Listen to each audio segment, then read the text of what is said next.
আমি যে ওর আসল মা কর্তা, আমি যে ওর আসল মা। আপনার মতো গুণী মানুষ আমাদের পাড়ার গর্ব। তাই আমরা ঠিক করেছি আপনার জন্মদিনে আমরা আপনাকে সম্বর্ধনা দেব। সম্বর্ধনা?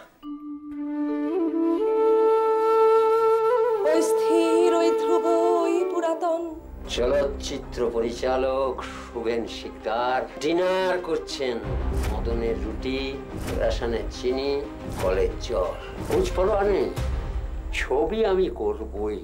যেমন দিয়েছেন এই মুহূর্তে আমার একটা ফিচার ছবি আমাকে করতেই হবে। যদি জীবনের শেষ ছবি হয় তবু। দেখুন, টাকার আমার সত্যি খুবই দরকার, তবে নিজেকে বিক্রি করে নয়।